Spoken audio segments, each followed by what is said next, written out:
যারা পড়ুয়াদেরকে নাচাচ্ছিল, পড়ুয়ারা পরে বুঝতে পেরেছেন যে তাদেরকে বোড়ে হিসেবে ব্যবহার করা হয়, তারা সরে গেছেন। তাদের আন্দোলন ছিল 1 পয়েন্ট, ঠিক আছে, শিক্ষামন্ত্রী পদত্যাগ করেছেন। আমাদের সরকারও বলেছেন, মাননীয় মোদী সরকার বলেছেন যে ছাত্রদের স্বার্থ সর্বোপরি।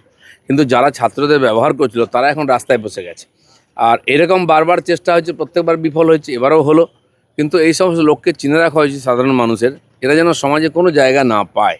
সকাল 9:30টায় এনডিএ সংসদীয় দলের পার্লামেন্ট বৈঠক।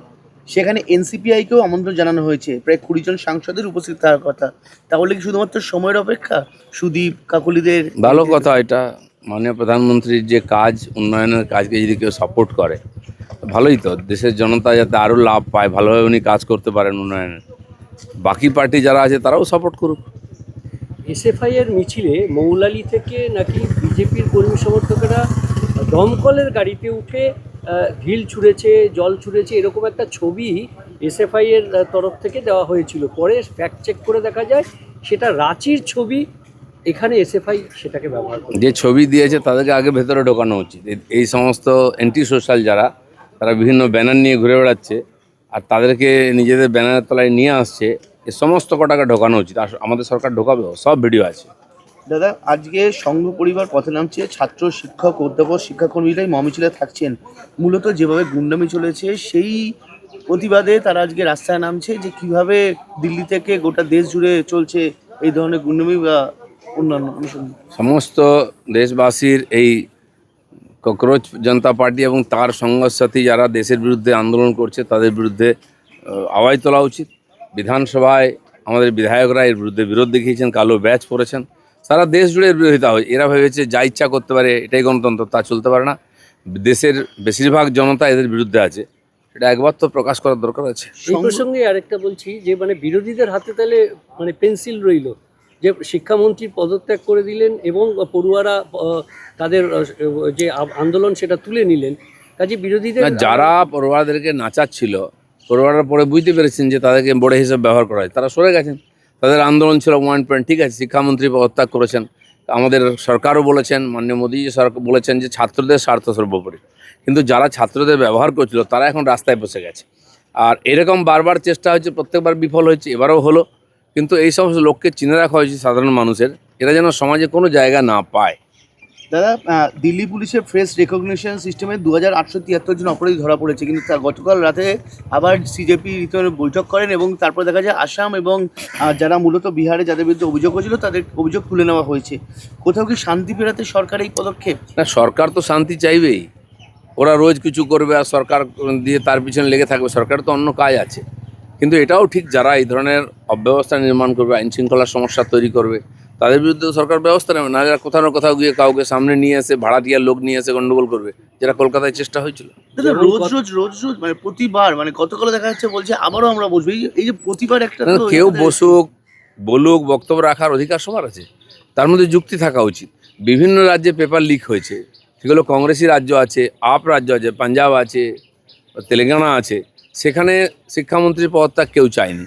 আর যাদের সরকার তারা এখানে এসে শিক্ষামন্ত্রীর পদত্যাগ চাইছে, তার মানে বোঝাই যাচ্ছে এর পিছনে একটা কিছু উদ্দেশ্য আছে।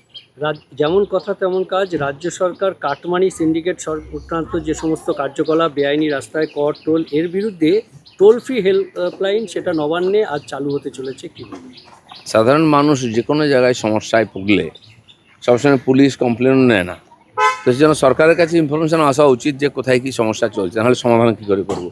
এই ধরনের এই ধরনের টোল ফ্রি নম্বর বিভিন্ন ডিপার্টমেন্ট থেকে আসছে, আমাদের পঞ্চায়েতেও আছে। আমরা নতুন নম্বর জারি করছে, পঞ্চায়েতে কাজ না হলে সেটা মানুষ জানাবেন, সমস্যায় পড়লেন। আর এভাবে সাধারণ মানুষের জীবনযাত্রাতে কোনো রকম বাধা যাতে না আসে, সরকার সব চেষ্টা করছে। আয়ুষ্মানের যারা অন্তর্ভুক্ত নয় তাদের জন্য 5 লক্ষ টাকার পারিবারিক স্বাস্থ্য বীমা চালু করলো রাজ্য সরকার। এটা গরিব মানুষরা তো কতটা উপকৃত হয় বলে মনে করছেন? সরকার ভেবেচিন্তেই করছে সব। অনেকে হয়তো তার আওতায় আসছেন না বা তাদের নাম আসেনি, সেসব লোককে, আগে তো স্বাস্থ্যসাথী ছিলই, কিন্তু কার্ডটাই ছিল, কাজ হতো না কিছু। বহু হসপিটালের ট্যাক্স বাকি, তারা গেলেই বলতো বিল বাকি, আমরা ভর্তি নেবো না। তো আমরা দুটোই, যেটা আগেও বলেছিলাম আমরা, যে দুটোই দিক, কেন্দ্র সরকার দিচ্ছে, নেবো না কেন আমরা? সাধারণ মানুষের জন্য দিচ্ছে, সাধারণ মানুষের টাকায় সমস্ত প্রকল্পের লাভ আমরা সেটাও নিয়েছি। বাকি যারা বঞ্চিত হবেন, রাজ্য সরকার তাদের সঙ্গে আছে, তাদেরকে সব রকম সহায়তা আমরা করব। এবার জাল সার্টিফিকেট দেওয়ার অভিযোগ অভিষেক বন্দ্যোপাধ্যায়ের বিরুদ্ধে। জাল ডাক্তারি সার্টিফিকেট বিদেশ যাত্রার জন্য দিয়েছেন, আগেই আদালত বিদেশ যাত্রার অনুমতি খারিজ করেছিল, তারপর এই জাল ডাক্তারি সার্টিফিকেট, কি বলবেন? এই যে কোনোভাবে বাঁচার চেষ্টা হচ্ছে অপরাধ থেকে, এবং তাতে যারা সহযোগিতা করছেন ডাক্তারের মতো লোকেরা, তাদেরও সাবধান থাকা উচিত। কেন এই চক্রান্তের মধ্যে তারা পা দিচ্ছেন? কেউ হয়তো ভয়ে বা বিশেষ পরিস্থিতিতে দিয়েছেন, কিন্তু অন্যায় করলে তো সাজা পেতে হবে, ইনকোয়ারি হবে সব। দাদা, জীবনতলাতে বিজেপি কর্মীকে কোপানোর অভিযোগ ভালো আসছে এবং গুলি চালানোর অভিযোগ তৃণমূলের বিরুদ্ধে আশঙ্কাজনক অবস্থায় ভর্তি মানে নতুন করে মাথাচাড়া দিচ্ছে কাদের উস্কানিতে?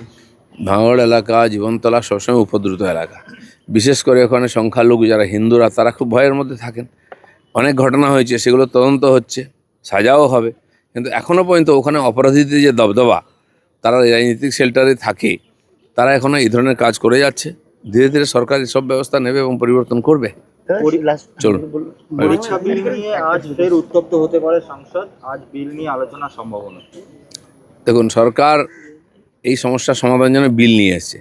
যারা লাফাচ্ছিলেন তাদের এই বিলকে সাপোর্ট করে আইন পাস করানো উচিত। তারা আইনও করতে দেবেন না, নিজেরা লিকও করাবেন, সরকারকে বদনাম করাবেন, এটা চলতে পারে না। সরকার করবে। 370 ধারা বাতিল করে দিয়েছে, এটা কি?